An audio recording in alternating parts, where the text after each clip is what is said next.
Estamos de regreso en Buenos Días Perú y a esta hora de la mañana estamos en los estudios con el doctor Luciano Poggi Garland. Él es especialista en cirugía de la obesidad y vamos a hablar precisamente sobre algunos tratamientos médicos para cuidar el peso, no necesariamente por motivos estéticos, sino por motivos de salud. Claro. Importantísimo, y tener en cuenta además cuáles son los que más nos convienen en estas circunstancias. Doctor, ¿cómo está? Muy buenos días. Buenos días, Paco. Buenos días, Pamela. Un gusto estar acá y nuevamente hablar de este tema que es tan importante. Así es. Bueno, empecemos con cuáles son las cirugías que precisamente se recomiendan para las personas que tienen un problema de sobrepeso y su salud está en riesgo. Las cirugías que hoy en día más hacemos son cirugías como la manga gástrica y el bypass gástrico. Son cirugías que abarcan probablemente el 90% de las cirugías en el mundo. Son cirugías obviamente sumamente seguras que se pueden comparar a una cirugía, por ejemplo, de vesícula, que lo hemos dicho un montón de veces. O sea, realmente que se basa en un paciente bien preparado, bien estudiado y que obviamente necesita una cirugía. En ese sentido, estas cirugías nuevamente son bien seguras, hechos en centros acreditados y obviamente con profesionales bien preparados, ¿no? ¿Quién es el candidato ideal para una cirugía de eso? Normalmente tenemos que empezar diciendo qué cosa es la obesidad, y la obesidad es digamos, esta condición que significa acumular grasa y nos predispone a otras enfermedades, ¿no? Que vamos a hablar eso en un segundo. Entonces, ¿cómo calculamos quién tiene obesidad? La manera más fácil de calcularlo, y los que están en casa y nos están escuchando pueden coger un lápiz y un papel y calcular su índice de masa corporal, que no es nada más que la relación entre el peso y la talla al cuadrado.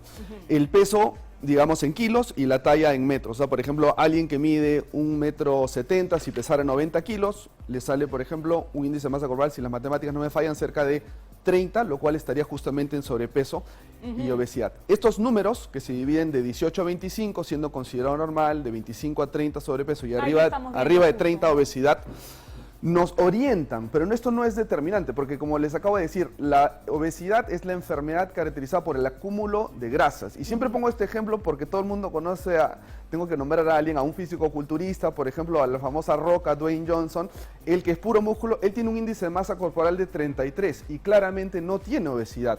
Por eso es que para la mayoría de la población y para todos nosotros que no somos fisicoculturistas, sí aplica el índice de masa corporal, y hay otros parámetros como medir, por ejemplo, el perímetro de circunferencia del abdomen, o por ejemplo con estas pruebas que hacen los nutricionistas o endocrinólogos en su consultorio de medir el porcentaje de grasa a través de los pliegues del abdomen o del brazo. Pero eso son obviamente cosas que ustedes no pueden hacer en casa, pero esto sí lo pueden calcular. Entonces, por ejemplo, ahí hay un ejemplo, ¿no?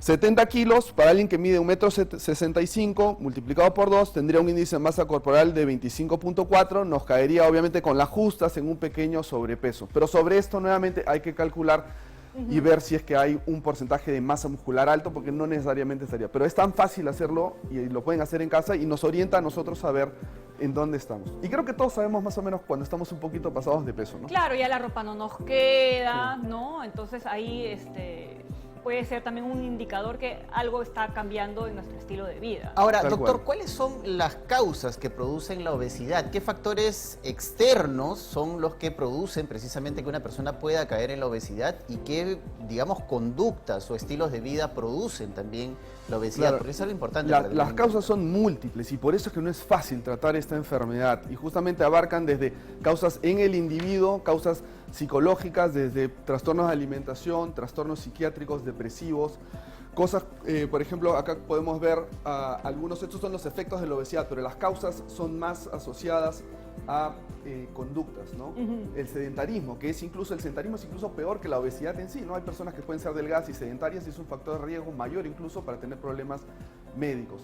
Otras causas igual, por ejemplo, problemas endocrinológicos que pueden estar también asociados, hay problemas genéticos que son pocos, causas endocrinológicas como por ejemplo hipotiroidismo también, o algunas otras causas también que son muy difíciles de entender, como por ejemplo haber hecho muchas dietas. Entonces ahí es donde viene la conducta. Las personas que más dietas han hecho tienen más riesgo de obviamente tener sobrepeso y obesidad, porque justamente nuestro organismo combate la pérdida de peso y justamente lo que sabemos hoy en día, que el cerebro tiene un rol sumamente importante en comunicarse con nuestros intestinos para tener nuestros mecanismos de saciedad y de apetito Ese es regulados. El famoso efecto rebote, ¿verdad? ¿No? De las personas que hacen las dietas. Más o menos, sí. El efecto rebote no es más que la adaptación metabólica, y esto no suena nada complicado, es la adaptación del organismo a rehusarse a querer perder peso. Por eso es que las dietas restrictivas, muy marcadas, y nuevamente a los amigos nutricionistas, los nutricionistas no pueden trabajar solos, tienen que trabajar con ayuda de otros especialistas porque como hablamos que las causas son tan diversas, solamente cambiar lo que uno come no va a hacer que esa pérdida de peso desaparezca, ¿no? Yo siempre le digo a los pacientes 5 cosas: lo que comen, tu actividad física, tus horas de sueño, ¿no? Tu estrés y tus emociones. Tu estrés y tus emociones quiere decir cómo estás en el trabajo, con tu pareja, con tu familia. Todas esas cosas importan. Comemos por muchas más razones que obviamente que el hambre, ¿no? Ahora, doctor, es importante también darle tranquilidad a la gente porque dirán, bueno, una operación al estómago debe ser una cosa espantosa, dolorosísima y seguramente voy a perder muchos días de trabajo, voy a tener que pedir permiso. ¿Cómo es una operación? Las cirugías hoy en día, las dos que más hacemos, que una es la manga gástrica y otra el bypass gástrico, demoran 40 minutos y 1 hora y cuarto o 1 hora y 20. Los pacientes se quedan hospitalizados 1 o 2 días. La gran mayoría se van al día siguiente y recuperan, o les decimos que vayan a trabajar de vuelta en 7 días, manejar en 3, 4 días. Entonces, digamos, la idea de estas cirugías no es como era antes, son cirugías seguras, de recuperación sumamente rápida. El único pero, digamos, es los cambios en la dieta, porque como hay que cuidar esta anatomía que estamos recreando, y justamente como mencioné, el cerebro y los intestinos se comunican de formas hormonales, lo que las cirugías hacen es eso, es cambiar el metabolismo para uno poder tolerar restricciones de dieta a largo plazo, y por eso que funcionan las cirugías. Ahora, doctor, ¿cuáles son las diferencias entre las distintas cirugías que hay precisamente para poder controlar el peso? Ahí estamos viendo en la gráfica que usted nos está mostrando el bypass gástrico y la manga. Sí, esta cirugía, la manga gástrica, que es la primera vez que escribir, es la más hecha en el mundo actualmente y consiste en recortar el estómago, simplemente achicarlo. Y tiene 2 efectos importantes. La primera es que restringe el tamaño de lo que uno va a poder comer. Y la segunda es que al extirpar esta parte del estómago, que es más o menos entre 70 u 80% de la capacidad del estómago, hace que una hormona asociada al apetito disminuya, por lo cual tenemos menos hambre y nos llenamos más rápido. Por eso es que esta cirugía funciona. ¿Y por qué es la más hecha?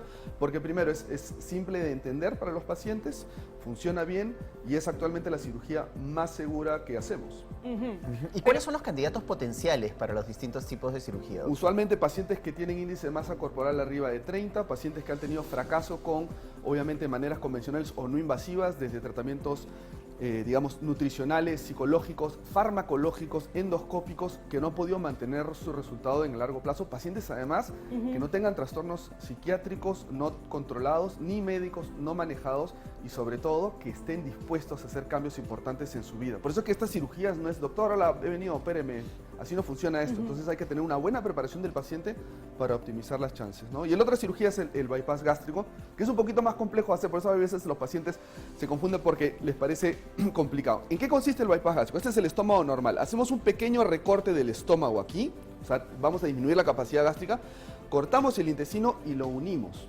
De esta manera bypaseamos o puenteamos el estómago. O sea, la comida ya no va a venir acá, va a venir de frente a este intestino. Cuando la comida llega al intestino delgado más rápido del usual, esto hace que se secreten diferentes tipos de hormona, a diferencia de esta cirugía, que están asociadas a disminución del apetito, aumento de la saciedad y sobre todo un efecto metabólico sumamente importante en lo que es la insulina. Por eso idealmente esta es la cirugía para los pacientes que tienen diabetes, ¿no? Cuando se comparan las dos cirugías, esta cirugía funciona mucho mejor, el bypass gástrico, para los pacientes que tienen diabetes, que cada vez son más, ¿no? Ahora, doctor, ¿en cuánto tiempo, ya para ir terminando, se puede perder peso con una de estas cirugías? ¿Y cómo tendría que ser la dieta, ¿no? Porque seguramente la gente dirá, bueno, ahora puedo comer normal porque ya mi estómago más chiquito, ¿no? Sí, no es así. Lo que primero que los pacientes tienen que entender es que cuando se hacen estas cirugías, en términos de volumen, nunca van a volver a comer igual. Y tienen que cuidar la anatomía, obviamente, que se les ha hecho. Finalmente, la dieta es usualmente unas par de semanas de una dieta licuada, un par de semanas de puré al mes. Más o menos los pacientes están comiendo una dieta ya balanceada, todo esto con acompañamiento de la nutricionista, y la pérdida de peso que se espera aproximada, obviamente hay pacientes que van mucho mejor que otros dependiendo de los cambios que puedan hacer, y otros factores, es aproximadamente 30% del peso corporal. O sea, si tú pesas 100, que pierdas aproximadamente 30 kilos, ¿no? Y que sobre todo los mantengas en el largo plazo, estamos hablando del año. Y lo que buscamos con estas cirugías es justamente eso, hacer cambios. Más que cirugías para perder peso, son cirugías para cambiar hábitos. Y ese creo que es el mensaje más importante que los pacientes tienen que llevarse a su casa. Bien, doctor, le agradecemos muchísimo por haber venido el día de hoy y ya lo sabe.